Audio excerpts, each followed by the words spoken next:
के राज्यसभा चुनाव के साथ जिसके लिए आज मतदान हो रहा है, वोटिंग जारी है। विधानसभा में मुख्यमंत्री नायब सिंह सैनी ने मतदान कर दिया है, पहला वोट डाला है। इसके साथ ही बीजेपी के कई विधायकों ने अब तक वोटिंग की है। कांग्रेस के विधायकों ने भी वोट डालना शुरू किया है। तो हुड्डा के आवास से विधानसभा पहुंचे थे कांग्रेस के विधायक। सुबह ही कसौली से चंडीगढ़ लौट हल संघवी बीजेपी के अन्य राज्यों में भी पर्यवेक्षक जो हैं वो आ रहे हैं। उससे भी बदतर हालत हरियाणा में देखी जा रही है। मैं जब देख रहा था बाहर के राज्य से नेताओं को अंदर वोट कौन कर रहे हैं वो चेक करने भेजना पड़े, ये तो बहुत ही बदतर हालत है कांग्रेस की। भारतीय जनता पार्टी के उम्मीदवार बहुत ही अच्छे मार्जिन से जीत रहे हैं और साथ में जिस प्रकार का मैं माहौल देख रहा हूँ, जिस प्रकार का लोगों के अंदर, विधायकों के अंदर कांग्रेस के प्रत्याशी को लेके जो नाराजगी है, वो नाराजगी भी बाहर आ रही है और इंडिपेंडेंट उम्मीदवार भी अपने आप में बहुत ही अच्छी मार्जिन से जीतेंगे, ये तय है। कांग्रेस के विधायकों ने आरोप लगाया कि कुछ बीजेपी के नेता संपर्क कर रहे हैं, कोई ऐसी बात है? नहीं, मैं तो नहीं मान रहा हूँ ऐसा। हमारे भी इतने सारे विधायक हैं, अहमद पटेल जी के समय हमारे भी इतने सारे विधायक हैं। ये सब चीजें जब नाव जब डूबने आई हो ना, तब आरोप कुछ नहीं बचता है, तभी ये सब चीजें। गुजरात में भी ऐसा हाल हुआ था, अहमद पटेल जी जब लड़े थे तब उस पे नहीं कुछ कहेंगे। तो बिल्कुल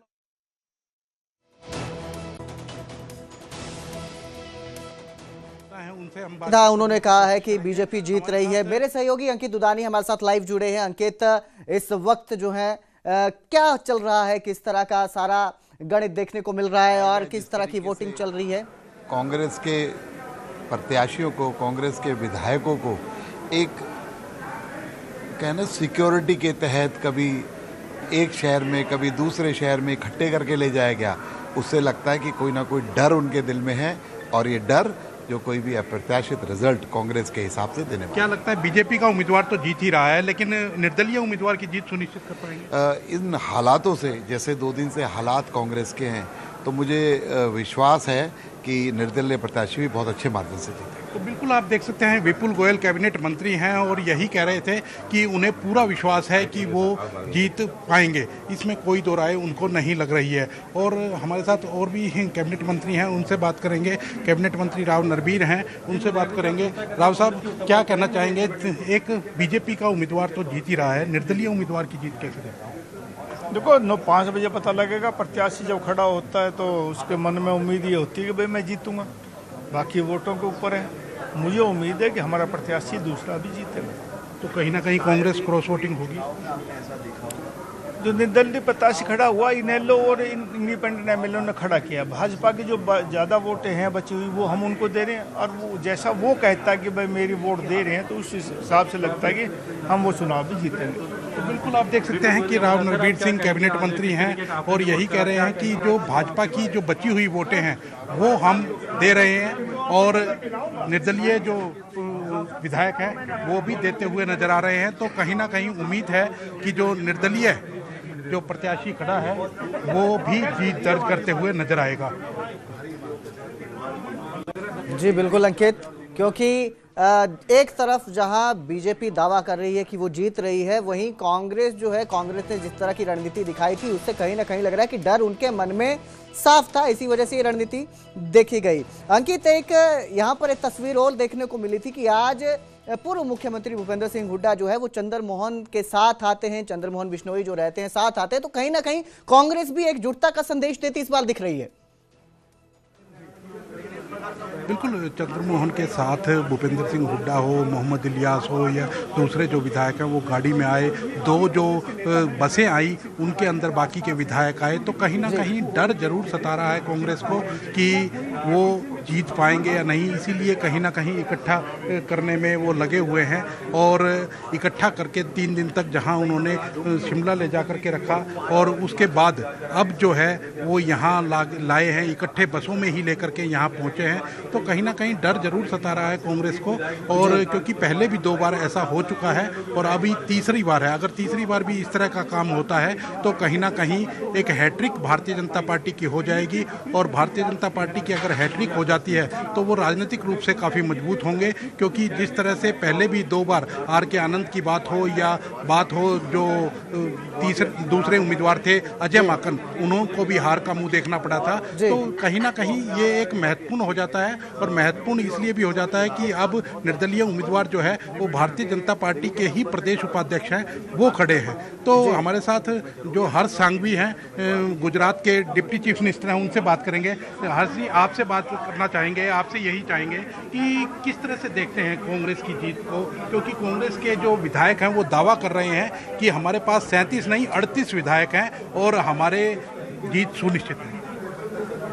देखिए, सबसे पहले तो मुझे एक जनप्रतिनिधि होने के तौर पे हरियाणा कांग्रेस के विधायकों की हालत देख के बहुत दुख हो रहा है। जिस प्रकार से उन्हें बंदी बनाया गया, ये चैनलों के माध्यम से ही जो न्यूज़ आ रही है उससे मैं बता रहा हूँ। कल मैं कोई चैनल में देख रहा था, उनके मोबाइल फ़ोन्स ले लिए गए, किसी को जो लोग सो रहे उनके साथ किसी और को रखा गया। क्या हालत है। जनप्रतिनिधि अपने आप में अपने क्षेत्र में जीत के यहाँ आता है। कई जनप्रतिनिधि 4-4, 5 बार टर्म जीते हैं कांग्रेस से। कांग्रेस को खुद के विधायकों पे भरोसा नहीं है, ये अपने आप में बयां कर रहा है कि कांग्रेस की हालत क्या है।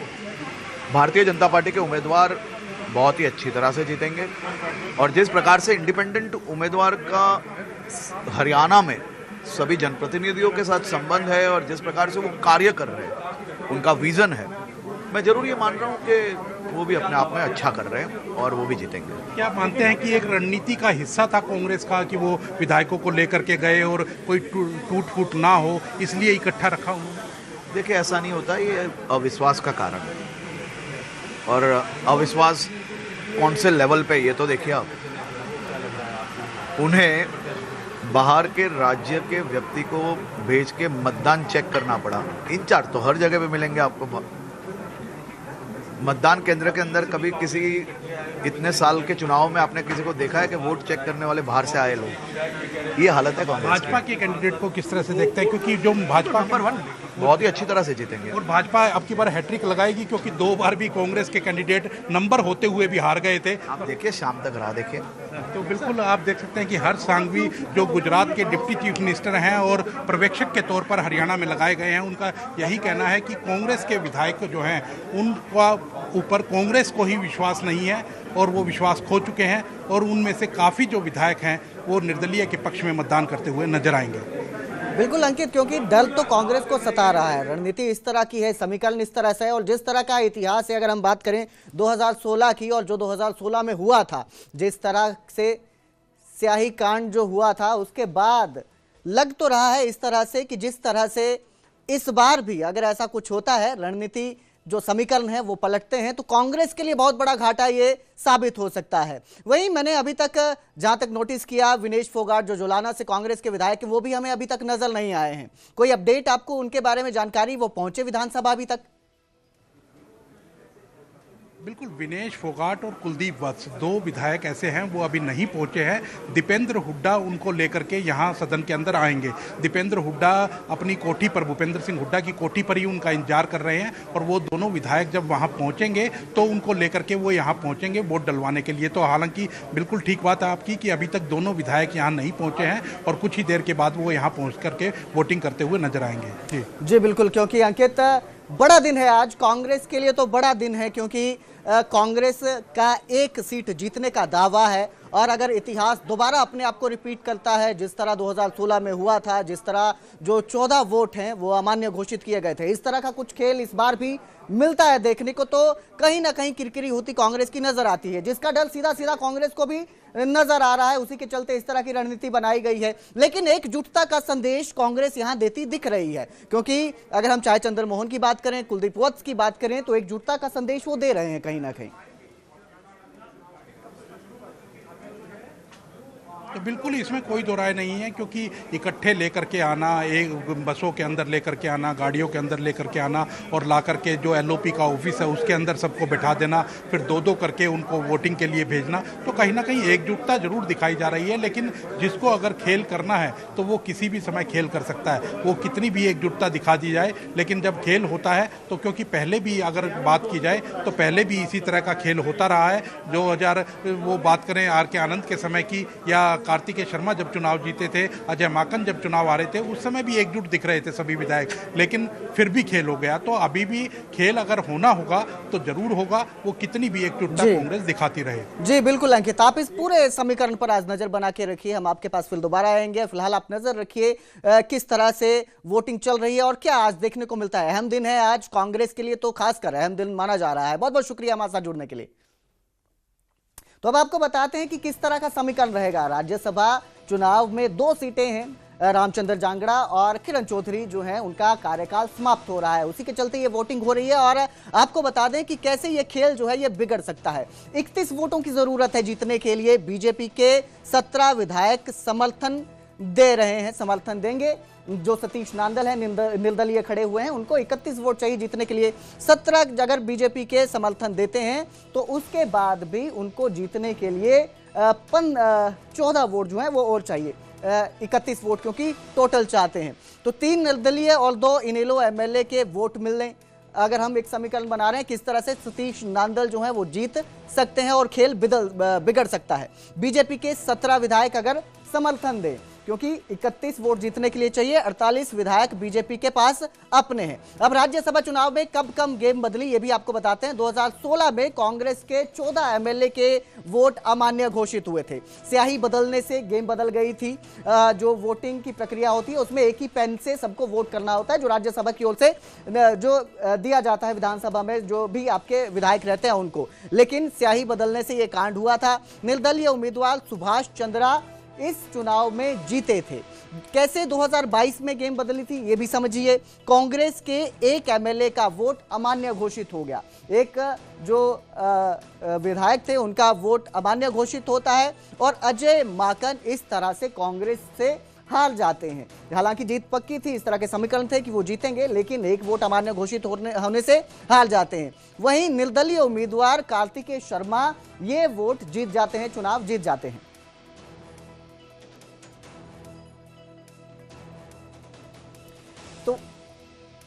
तो वहीं राज्यसभा चुनाव में वोटिंग करने के लिए अनिल विज भी पहुंचे हैं। आपको बता दें पैर में फ्रैक्चर के चलते अनिल विज विधानसभा के सेशन में उपस्थित नहीं हुए थे, लेकिन आज राज्यसभा चुनाव के लिए वो खुद वोट करने पहुंचे हैं। व्हील चेयर पर वोट करने के लिए अपने आवाज से वोटिंग के लिए निकले। घर से व्हील चेयर पर निकलते हुए विज दिखाई दिए हैं। राज्यसभा चुनाव को लेकर कांग्रेस पर भी अनिल विज ने निशाना साधा।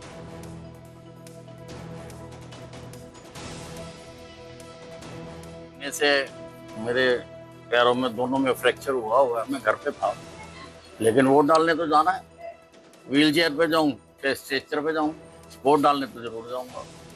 हुड्डा साहब ने अपने 31 के 31 विधायकों को कुफरी भेजा हुआ था, क्या उनको खतरा था इस चीज में? मैं उनको विश्वास नहीं है अपने विधायक, इसीलिए वो उनको बांध के घूम रहे हैं।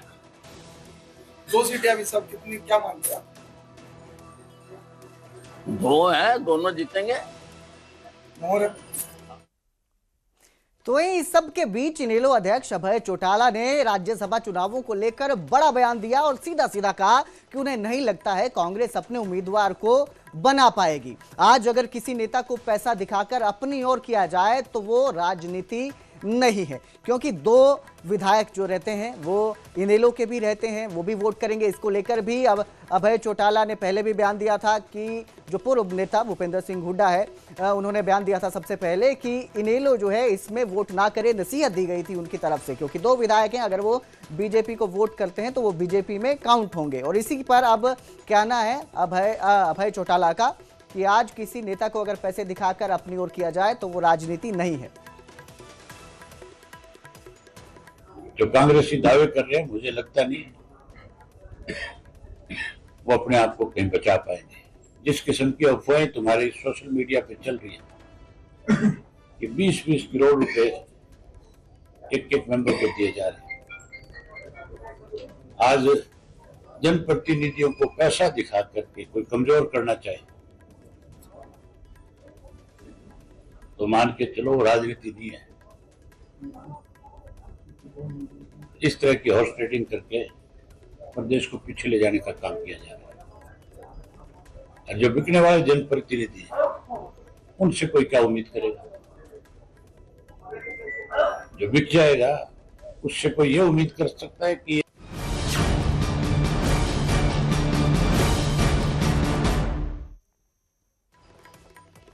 और अब जिक्र करेंगे पानीपत का, जहां आरएसएस की अखिल भारतीय प्रतिनिधि सभा की बैठक हुई। इस बैठक में संघ के बढ़ते काम को देखते हुए कई महत्वपूर्ण फैसले लिए गए। बैठक के बाद आरएसएस के सरकार्यवाह दत्तात्रेय होसबाले ने बताया कि अब संघ में प्रांत प्रचारक की जगह संभाग प्रचारक का दायित्व दिया जाएगा।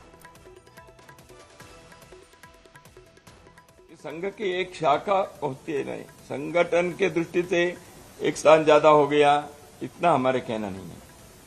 संघ की एक शाखा कहीं है, वहां स्वयंसेवक जो भी आते हैं 50 आएंगे, 25 आएंगे, 100 आएंगे, एक स्थान पर भी उससे भी अधिक आएंगे। इतने लोग देश के पूरा एकात्म दृष्टि से देखने वाले लोग होंगे, क्योंकि संघ के स्वयंसेवक वो किसी एक प्रांत के भाषा के दृष्टि से, कोई एक प्रांत है तमिलनाडु है या आंध्र है, अभी तो तेलुगु 2 हो गए प्रांत, वो केवल वहां तक सीमित सोचता नहीं है। संघ के एक स्वयंसेवक जहां एक शाखा लगाते हैं